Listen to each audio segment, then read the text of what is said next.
Alright guys, so today's video is going to be, you can pop in some headphones, maybe throw this on in the car on a longer drive. This is just me ranting. We're going to cover some topics. It's definitely more podcast style, so you don't even have to watch me. It's just kind of like I'm cruising. I have a long drive today, and we're just going to be chatting it up. So, yeah, you don't really have to watch. It's just going to be me talking into this microphone as I drive. But most of my thoughts, like today's video, come across to me while I'm driving. And they typically just kind of hit me, and I'm able to kind of take it and run with it and explain my thoughts better while I'm driving. Don't ask me why that works better. I don't know, but that's where we're at. So maybe this will turn into a full-fledged podcast. Maybe it won't. Oh. So tag along. This is episode 1. And today we're talking about the effects of crop factor and how that applies to compression. I know, kind of like in my opinion, a touchy topic here on YouTube. Typically what you'll see is a YouTuber crop the living mess out of the camera or the photo that he took to prove his point. And that's fine. That's all dandy, but that's one singular experiment to kind of prove a point. And compression isn't just where you set up a tripod and you don't move your subject around. That's not, in my opinion, how compression works. Compression is all about sensor size and holy cow, the sun came out. I'm sorry. It's all about sensor size, what focal length you're using, where the subject is, where the background is, and moving it to get the look that you're going for. All I see is a bunch of people trying to control an experiment, which is fine and that's normal, but all these things normally move when you're trying to apply the compression that you're looking for and to get that shot that you're trying to get. So when you're not bringing in the other variables and stuff like that really make a difference in what compression does in a photo, it really just kind of debunks your own experiment because you're purposely eliminating the other variables that would be naturally occurring in the shot. So, for instance, we'll cover these variables one by one. So, the first variable is sensor size.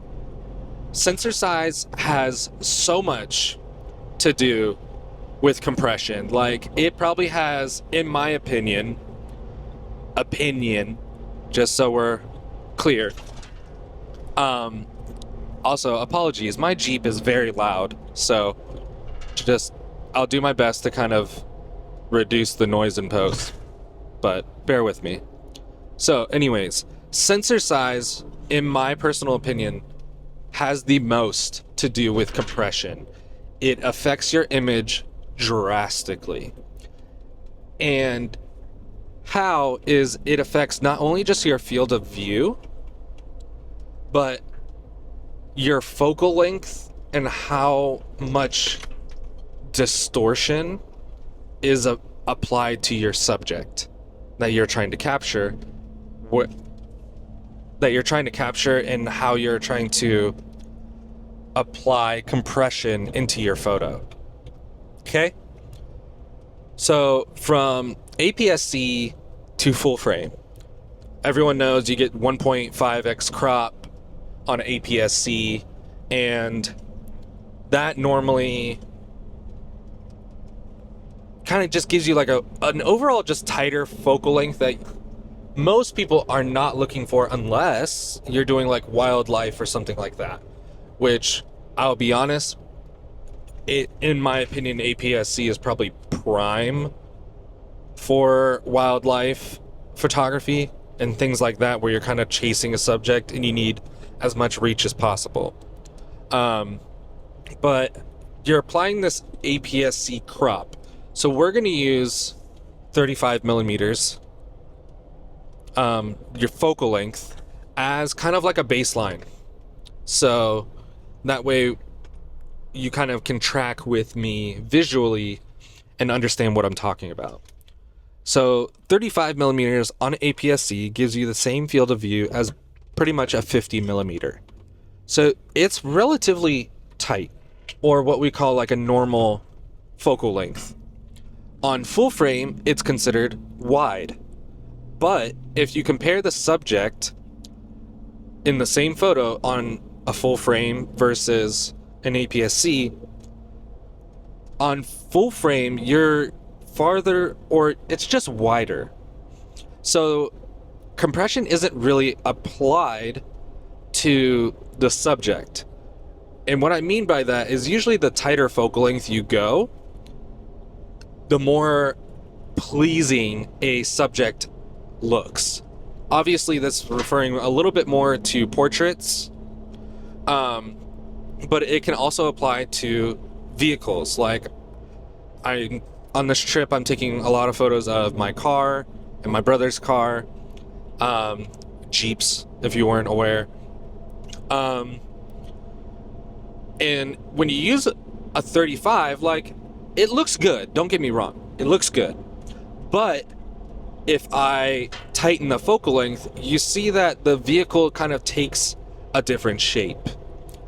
That part does not change if you're still shooting at the same focal length.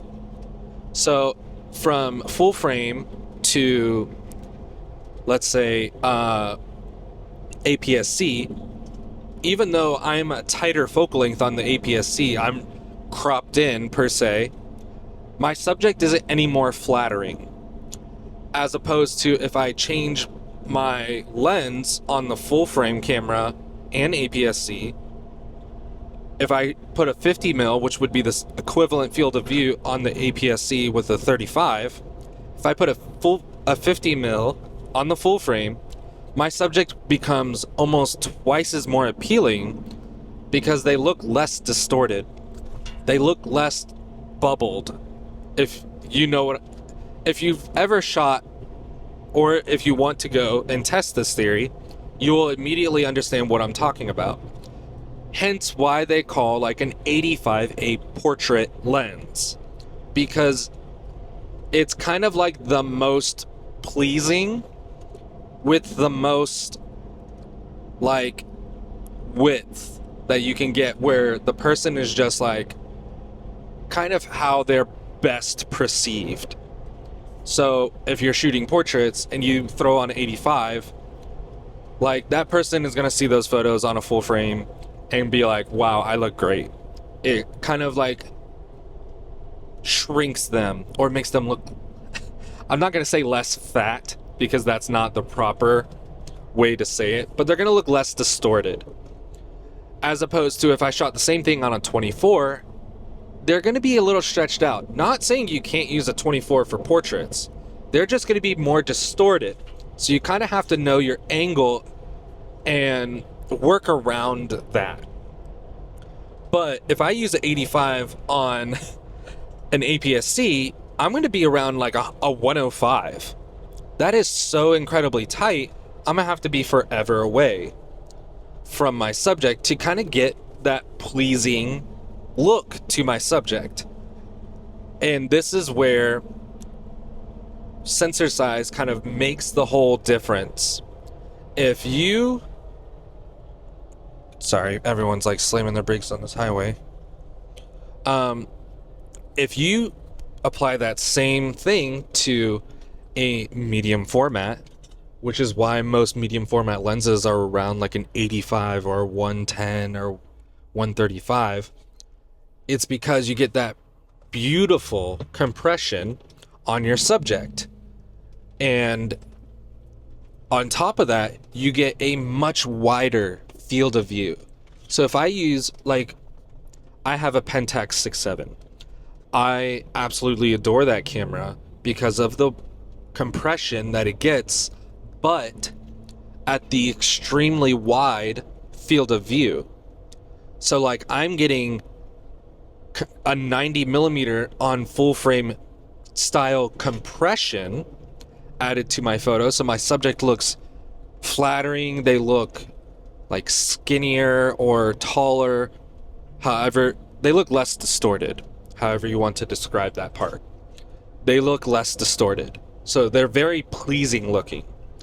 But I have to apply, like on my Pentax 6.7, you multiply the focal length by, I want to say it's 0.48.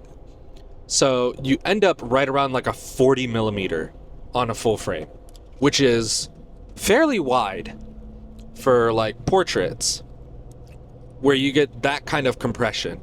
Like a 90 millimeter, but the width of a 40 millimeter. It looks crazy. And that's what people are mainly talking about when they say that medium format look, is you have this wild compression where your subject looks incredible, and how they should, but you have this wide field of view that's going on and that's working at play. It has this kind of, not necessarily 3D pop, because that's more like lenses are creating like subject separation and stuff like that. That's not really what I'm talking about, but it's more so the field of view. And I'm not necessarily talking about the depth of field, because I could shoot the same thing at f8 and I'm still going to get my subject looking very pleasing with a very wide field of view kind of look. So that's kind of where compression starts, is sensor size makes such a drastic difference in that compression look.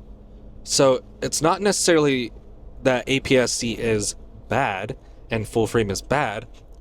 It is just a look that you're going for. The compression doesn't make your image better or worse. It is just another tool in your arsenal that you can use. And I'm tired of certain YouTubers doing the same experiment and going like, oh, see, like you don't need this, this, and this. You don't need any of that stuff. It is a look, and if it's a tool you want to use to differentiate yourself, use it. If not, don't use it. It's completely fine. The reason why full frame is the standard for a lot of things is because it's very close to how your eye perceives the world. If I want to say it's anywhere between I think it's a 45 millimeter on a full frame lens, on a full frame camera. It's just kind of, I think it's the closest to what your eye naturally sees. It has the same distortion applied. It has the same, like, kind of field of view, if you will. So when you walk up to a subject, your eye is perceiving it at roughly 45 millimeters on a full frame. That's kind of like why most people tell you to buy a 50 millimeter, because it's kind of like the closest, easiest one to find. 1.8. It's just kind of like, oh, it'll make your portraits look different. It's because you actually that's kind of how you see that person. That's kind of how you can frame up naturally by just using your eyes and looking at something. You don't necessarily have to look through the camera to get an idea of what your shot looks like.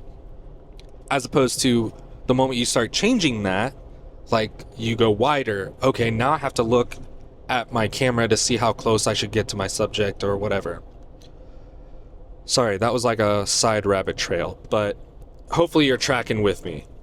The second, obviously most important thing when creating compression is your lens. This is why a lot of people go with medium format. You just can fit so much more, and there's just, distortion is not gone because that is still up in the lens. You just see less of it, and there's more room to kind of work with. Like, for instance, if I want that 10 millimeter full frame kind of look. I now have to find either a specialized full frame 10 millimeter kind of. Okay. Sorry, I thought my camera shut off.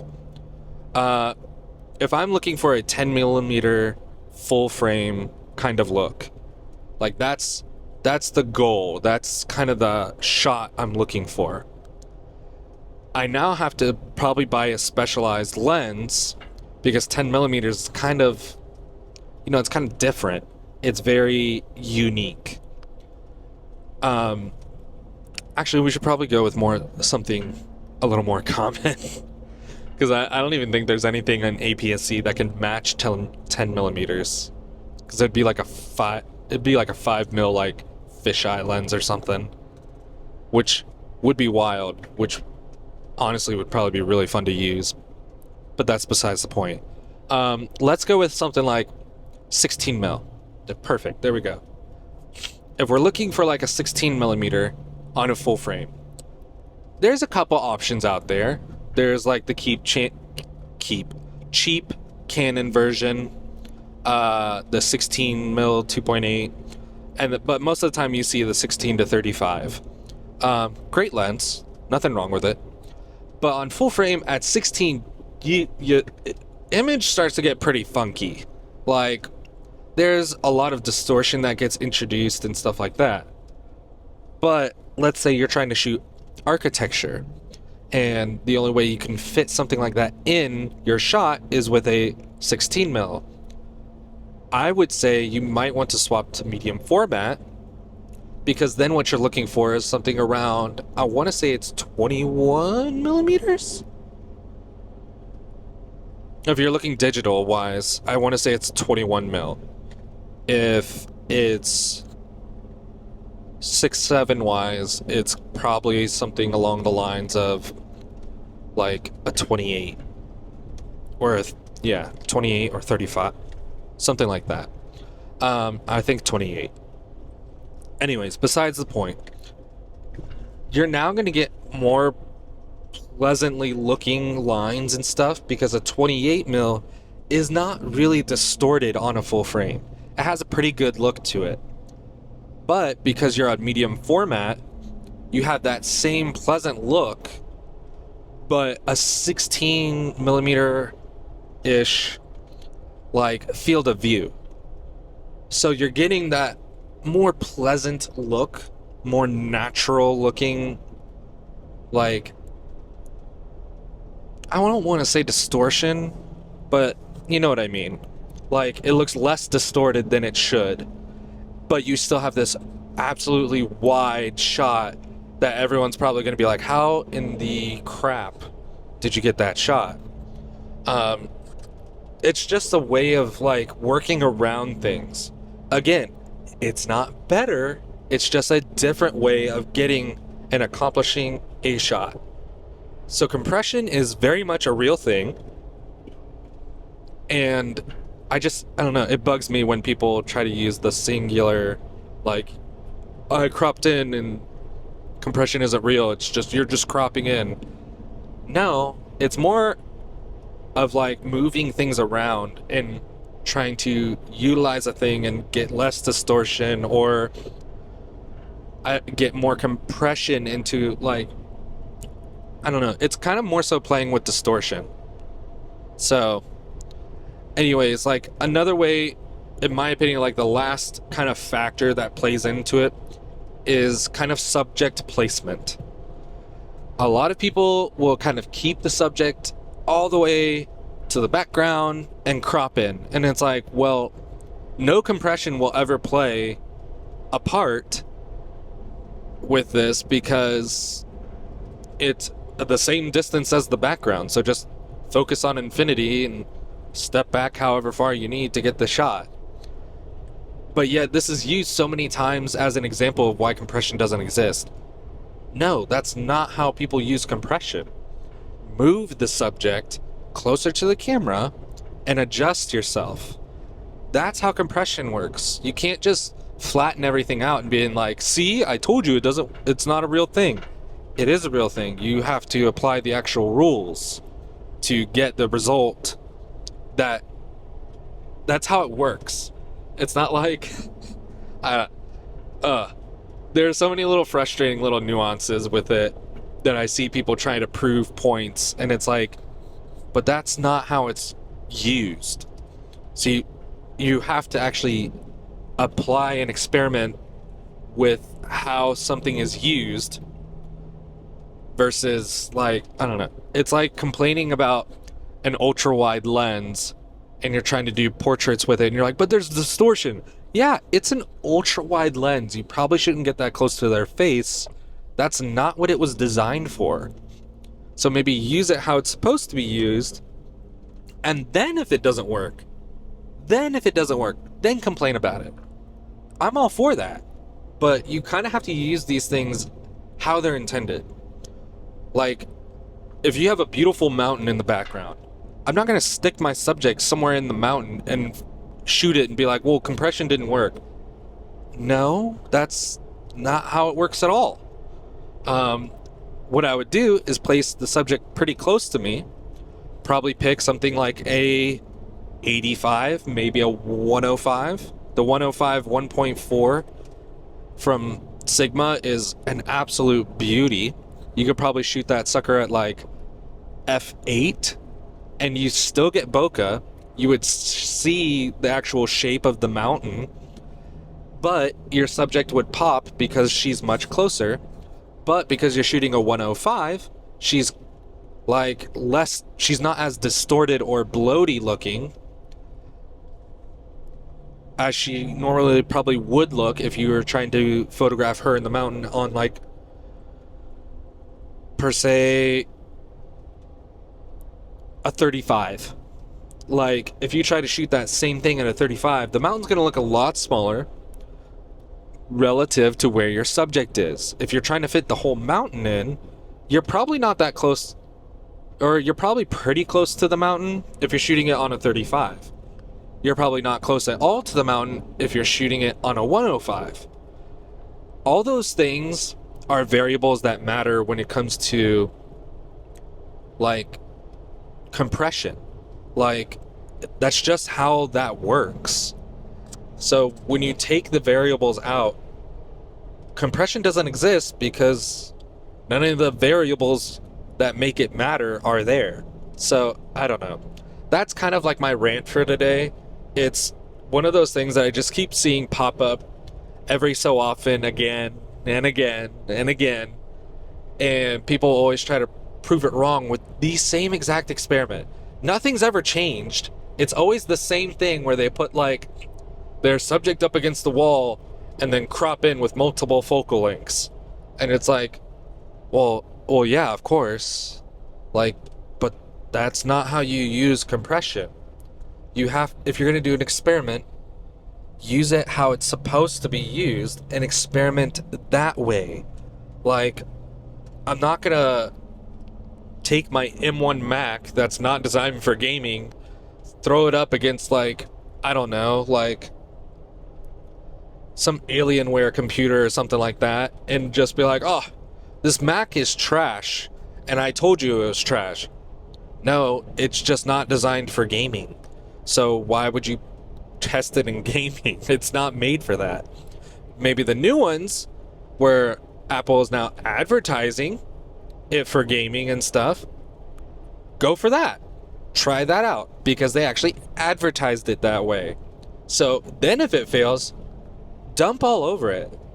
Call them out, because that's how they advertised it. Which is also why the Canon R5 got so much freaking crap when it was released. They were like, you can shoot 8K.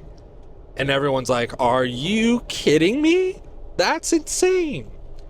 And then oh man, that camera bit so hard in the first couple months to pretty much a year because of the way they advertised it. And everyone called it out, and it did proper experiments, and everyone had the same result. And so there you go. Hence why they got so much freaking backlash. So I don't know. All I'm saying is, if you're going to do an experiment, make sure you're experimenting what it was designed for. So, yeah, that's today's little rant. Hopefully you like these. If you do, leave a little comment down below. I would absolutely love that. Let me know if you like how it is driving. These are just how my thoughts kind of come to me, and they're easier to talk about like this. And yeah, leave a like, subscribe if you haven't already. This is very much just a very raw thoughts. Nothing's chopped up, nothing's edited here. I'll probably throw a color grade so the video doesn't look so trash. But other than that, I'll probably clean up the audio, add some noise reduction because my Jeep is obnoxious as well. But yeah, I hope you have a freaking awesome day. God bless you. I hope your next photo shoot is outrageously successful, or whatever happens at your job just becomes a bomb freaking day, dude. On that note, peace.